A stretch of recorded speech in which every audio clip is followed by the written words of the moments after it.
Hello, everyone, and welcome to Mastering Sustainability Challenges with a Small Team. Thank you for joining us today. In the next few minutes, ESG Director Kevin Ferris and SME ESG Andy Johnston will dive into the challenges small sustainability teams are facing, how to do more with less, and how to build internal momentum. Let's get started. Kevin, take it away. Andy, great to be chatting with you here today. You and I have been a part of hundreds of calls, it feels like at this point, with organizations of all sizes and maturity in regards to sustainability reporting. And one of the trends that keeps happening here is, the less mature, perhaps smaller organizations trying to do more with less. And, we're seeing it in larger organizations too, where they're looking for more resources and help as the demands increase. They're reaching out and looking for solutions for that. So excited to chat with you today and kind of pick your brain on what we're seeing here. Yeah, thanks for taking the time, Kev. Really looking forward to it. Cool, good.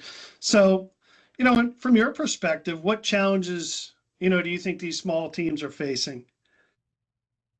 Yeah, I think kind of bucketed it into three core challenges, right? So I think the first one really being an army of one or few. So sustainability teams across the maturity curve of different sizes, but I really think that for a lot of organizations, especially the folks that are starting out at maybe the lower end of the maturity curve, are facing smaller teams, army of one, army of few, where they really need to own the entire process, and that may be in addition to their day-to-day job. So it may not even be a dedicated role yet within the organization. It may be just adding that additional responsibility to someone's plate. So obviously they got to manage their day-to-day as well as these new responsibilities. So that can be a tough challenge,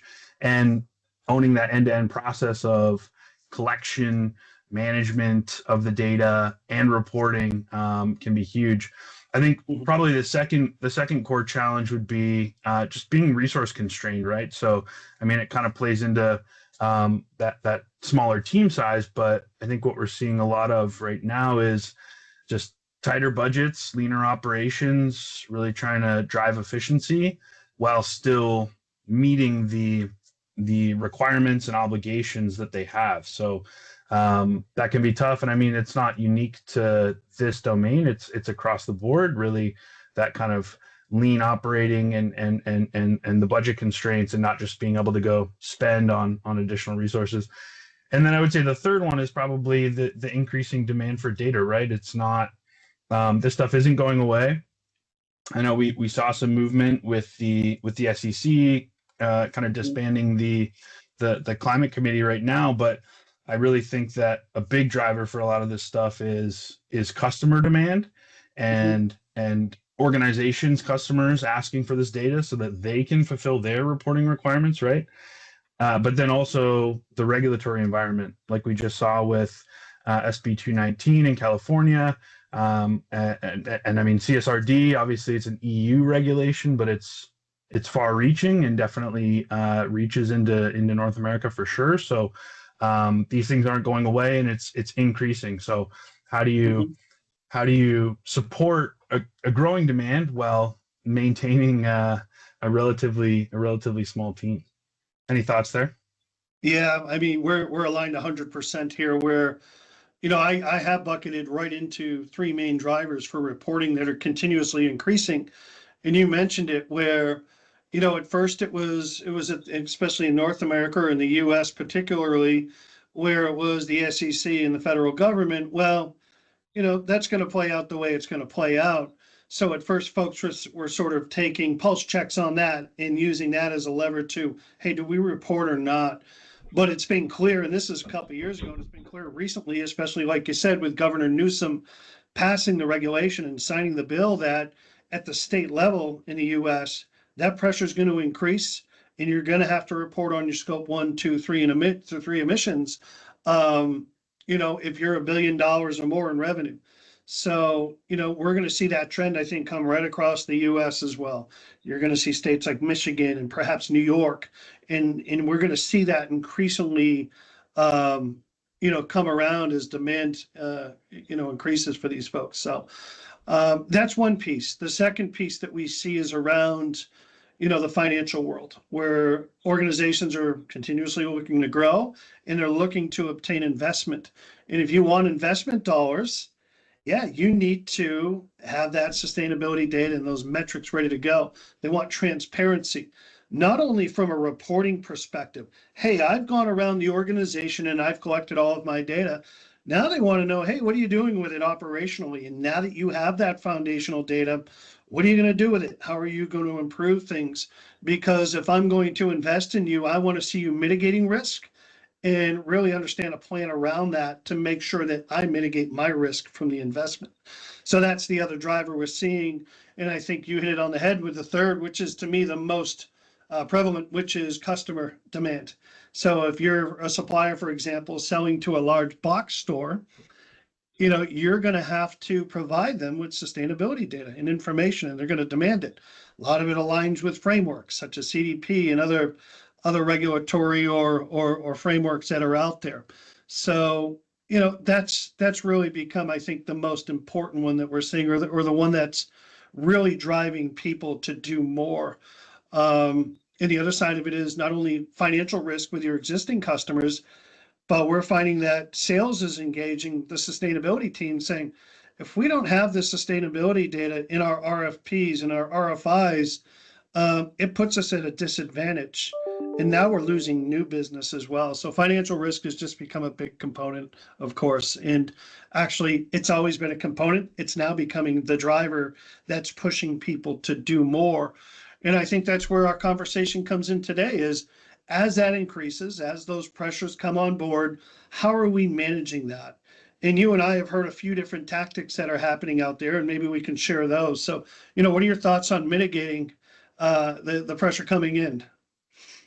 Yeah, I mean, great points. I think the way I categorize this is, doing more with less, right? So how can we support that increasing demand or continue to support the current demand without massively expanding our program and bringing all these new bodies in and things of that nature, right? So I think maybe two main buckets here, which would be people, of course, and then the software side as well, right? So I think on the people side, we've seen it. I know with a number of our customers and in conversations, interns. So bringing in interns to help support that process. I mean, typically more on the data collection side and kind of being able to gather some of this information.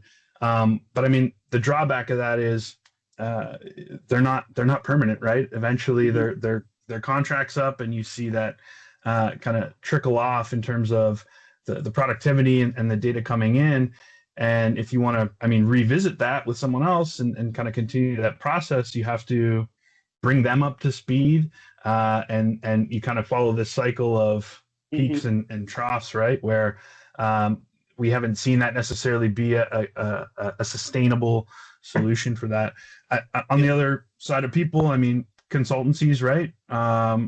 We love our consultant partners, but there's advantages and disadvantages there as well, where they can come in and augment some of that subject matter expertise and typically help with more of the program management side and strategy and things of that nature, but less on the collection side. And then face facts, they can be expensive, right? So it is a resource draw, right? Where I think that's one of the beauties of a software tool is it's the employee that never sleeps, never takes a day off, and it can be that system of record for many people within the organization to be able to access and contribute to, and maybe democratize the process a bit on data owners, for example, to submit data into the tool and drive efficiencies there. And then it's something that's auditable, right? It's hard to do that with traditional kind of more manual methods where I mean, auditability of this data is also a critical component as well. So, yeah, I guess anything to add there? Yeah, I think you hit it on the head again, where, when regulation comes into play and when financial risk comes into play, your word is good, but we're going to have an auditor come in and we're going to double check this stuff. So we're going to want to see those calculations. We're going to want to see the transparency around your emissions calculations. And can you show that to us?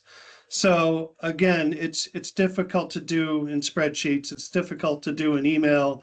And a true solution, a software solution, I think can really help drive that, like you mentioned, and augment the expertise, So, and I think most of the folks that I talk to, they get that, right? They understand, and I kind of walk you through the journey of what I see, which is, it starts out almost at an executive level, the need to report. They're feeling the pressure. They understand what's going out there, especially from a financial perspective or a risk perspective, a reputational risk perspective, those type of things. And they formulate a committee, and let's start doing a better job with sustainability. Let's get our report to a better place. Let's make sure we're doing this well. And that team forms, and they start that process.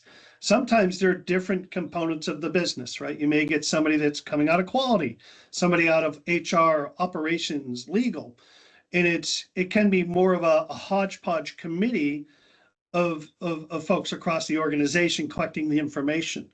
And when we see that happen, those folks at some point say, we need more. We need, now that we've gotten our baseline figured out, it's not transparent. We're chasing people through email. Hey, we're having trouble keeping up with the calculations and the content. So there's a lot of challenges they're facing. Oh, and by the way, the demand for reporting is increasing on us at the same time. So we do need more resources, and we think that software or consultative services or both could be that answer. So they end up going back up to the executive level and across the executive chain, looking for more budgetary dollars, right? How do I go obtain more funding to help us increase what we're doing? And this is when the conversation starts of ROI. And well, if we do that and we invest into a piece of software or some services, how's it going to help us? What's it going to do for us? What's the return for us from that investment? Why do we want to do it? And it can be challenging to sort of prove out when you're on your own. I think where we come in and we can help is, IsoMetrix has been doing this for almost 30 years, right? So we can bring that expertise in. We have all kinds of creative ROI calculations. We have the skill set to come in and really partner with you and our customers, I should say, to develop that plan moving forward. And I think it would be an excellent segue to our next session here, where we talk about how to build those internal plans. And quite often, we're either helping clients or I'm asking the question, if you got funding for software, can you take some time and walk me through how you did that? Because I know other customers or other folks that I'm talking to that have been challenged there. So we've got a lot to offer, a lot of knowledge. Like we said, combined, we're over hundreds of calls here. So, and lots of customers between us. So look forward to the next conversation and where it goes. Thanks, Andy. Yeah, it's been great, Kev. Thank you, sir. Thank you to Kevin and Andy for sharing their insights with us today. Lots of great information to those of you who have small sustainability teams. If you would like to connect with our team to discuss your questions, please reach out at the information on your screen. Thank you and have a wonderful day.